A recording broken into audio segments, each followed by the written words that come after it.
Great way to kick off the weekend, a Manchester derby live on Sky Sports. Michael Carrick taking charge of Manchester United for the first time since returning as head coach until the end of the season. Right, Jay, we're going to bring in fans from both sides in a moment, but first of all, I just want your thoughts on this massive game. So Carrick's first game in charge, a Manchester derby, right? You've played for different managers.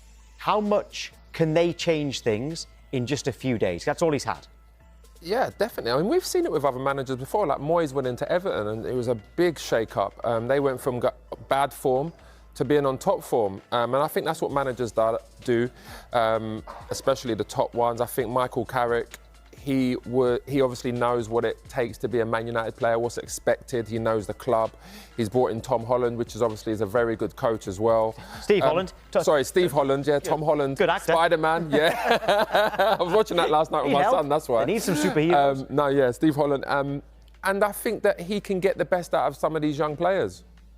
So it's Manchester City first, as we know, but you know what's next for Manchester United after this, don't you? No, I don't actually. Arsenal.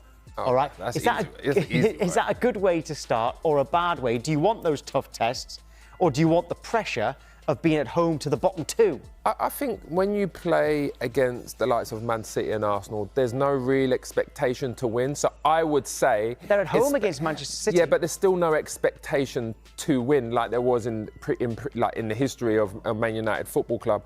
So I would say it's a good way to start. And you could win the fans over straight away. I mean, imagine if he goes and wins both games. That would be unbelievable for Michael. I think when you go and play against a smaller team, there's going to be more pressure because you're expected to win. But there's no doubt about it. When you look at that squad still that Man United have, it's still a great squad, still a strong squad. There's not many squads in the Premier League. Especially with some of the players returning as well. Exactly. So I think it's more giving them players confidence. Players are going to have a chance that wasn't, players like Mainu. He's going to have a big chance to play in that midfield now. He's going to have a chance because they're going to play a different way, which will suit him.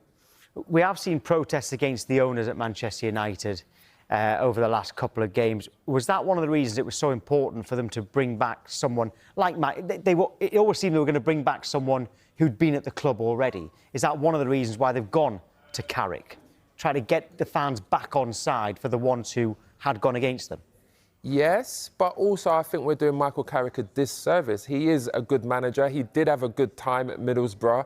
And, when you look at Middlesbrough, they were selling their players. So, when you have a manager that's losing their top players all the time, it's going to be difficult for that team to progress. But I liked the way he had his teams playing. I mean, when he was Man United manager, 2 wins and 1 draw. But like I say, I think they wanted to get someone in there that knows the Man United way, and there's no doubt about it, he does know that.